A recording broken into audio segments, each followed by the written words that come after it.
Hi, today I wanted to just talk about a bit of a random subject that's just been on my mind. In fact, it's more like a suggestion rather than anything else. I have noticed that when I, say, watch TV or read the news, I often don't really get what's going on and really understand the impact of certain things when presented just with statistics. And I believe it was the same in school for most people.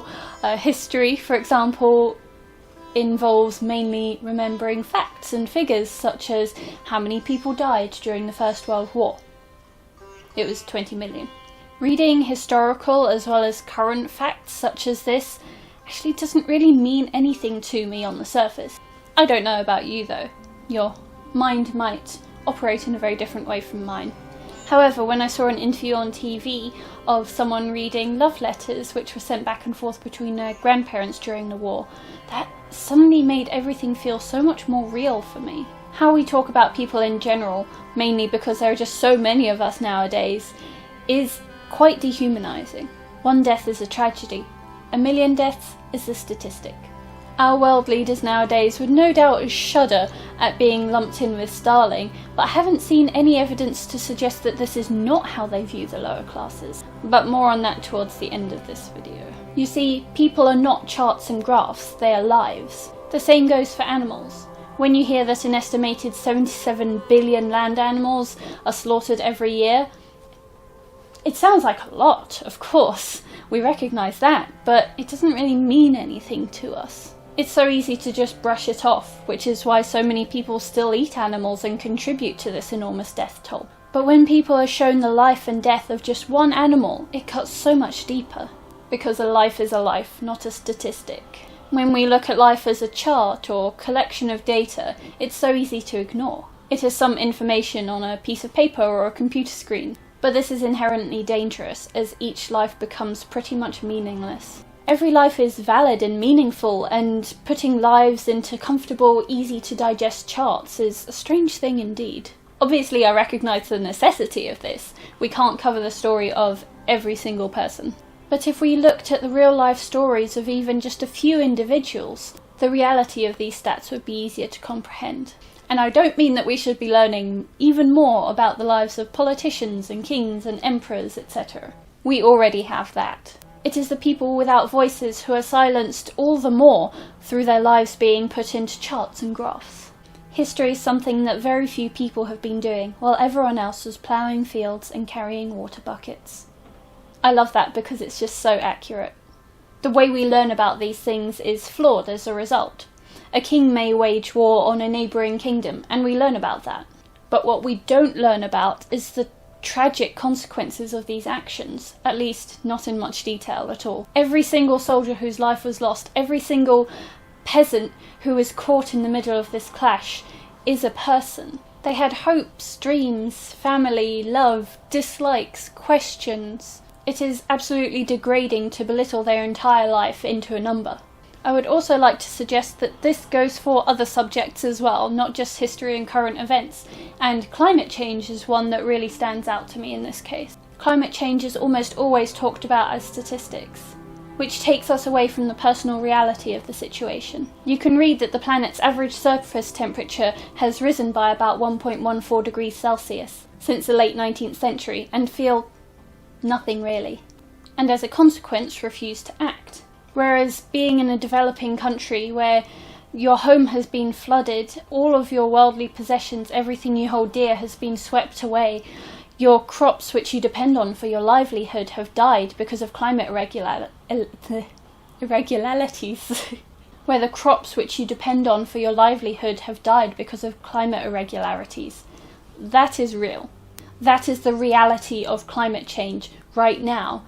Even if we can't see it, because all we're seeing is numbers. Every time I hear Greta Thunberg say, "How dare you, you have stolen my dreams and my childhood," it affects me on such a deep personal level, whereas hearing something like, say, Greenland lost an average of 279 billion tonnes of ice per year between 1993 and 2019. Yes, that is a shocking statistic, but it makes many people wonder, what does that actually mean and how does it affect me? While for others it provokes the reaction of, who cares? It's not me. One reason why Greta's words are so powerful is because she is one real person who is sharing her experiences as a child growing up in this world on the edge of climate disaster. In what she says, you can feel her anger and grief, and as humans we naturally respond to this. Most of our brains, not all, but most of our brains naturally process perceived emotions a lot better than numbers. So why am I even saying all this? Literally, who cares? My reason is this, that unless we change the way that we view life, we will never develop enough empathy to deal with the future appropriately. Most importantly, if politicians and other people in charge of ordinary people, in charge of controlling the lives of ordinary people, in fact, if they cannot see past an attitude of statistics, then we have little to no hope. As of the last time I checked, this morning, 20th of January, 91,470 people in the UK have died because of coronavirus, and this is increasing by about 1,000 people each day. In New Zealand, the number is 25. 25. In Taiwan, would you like to guess the number in Taiwan? 7. 7 people have died in Taiwan because of coronavirus. And this is not just because those countries are a lot smaller, well, smaller in population and more isolated than the UK. That would account for some sort of difference in numbers, of course, but not to such a horrendous extent. So do you know why it is? I will tell you. It's because our Prime Minister sees people as statistics, lives as statistics. It is actually relatively easy for us to digest a number even as big as 91,470.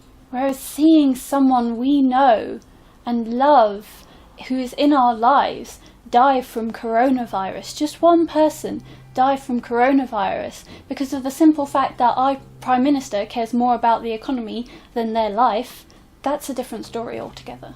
Every single one of these people had a life, and their life was worthy, because every life is worthy. If those in power had every single person in their personal life die from this illness, maybe they would start to actually care. But a number on a piece of paper, no matter how big that number is not going to do that, because it's not something you can perceive. That number represents nothing of what these people are actually going through. As 20 million, the number does not represent the actual suffering of those who went to war and died needlessly. For a ruling class that sees the working class as expendable, if we see the lives of others as statistics, the same will be done to us in return. God forbid one of us gets coronavirus and passes away. That would be tragic, but if we do, we will literally just become a number that is tacked on to that 91,000 or so. Even me saying "also" in this context is dehumanising, honestly. The exact number is important because even one person is a person, and their life has been sacrificed needlessly, just so that our government didn't have to pay to put more police on the streets, to help struggling businesses during this time, and to offer support to people who are now out of work. Was it worth it, Boris? Was it worth it? So in summary, I would strongly suggest that the way that we learn about and view these things is drastically changed, to encourage and exercise our empathy, which is so lacking in this world. Making a life a number may be necessary in some cases in order to digest large amounts of information, but it is utterly dehumanising and encourages an attitude of apathy, which, as we have seen, can be quite dangerous. I hope that one day we'll have a world which is run by people who exercise empathy rather than apathy. All the sources I used for this video will be linked down in the description box below. If you agreed with what I said in this video, or you just like the video, or you just like the way that my hair looks today, please consider giving this video a like and subscribing for more controversial content. That's all from me today. Much love and stay safe. What am I doing?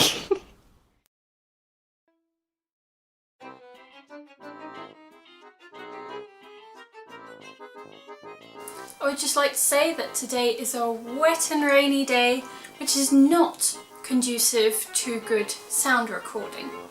And I do have a microphone. It's right there. It's my boyfriend's microphone, but I can't get it to work. So hopefully the sound of the rain will just be kind of relaxing instead of annoying.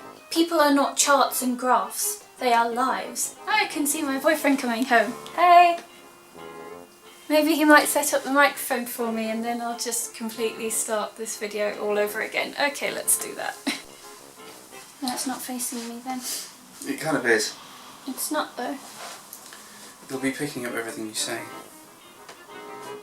It's a bit testy, but it sounds like. There's not that much difference. Is there not? I don't think so. I think there is. There's enough of a difference. Fine. Well, I trust you on these things. Is that enough of a test? Yeah, but won't it pick up the outside sounds as well? Thank you.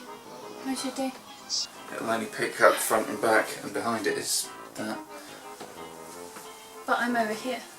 Yeah, but your sound waves are coming around this sort of area. So you're basically, the sound is coming from in front of it. I know you're not speaking directly at it, but it should pick it up because you're in that zone. Okay.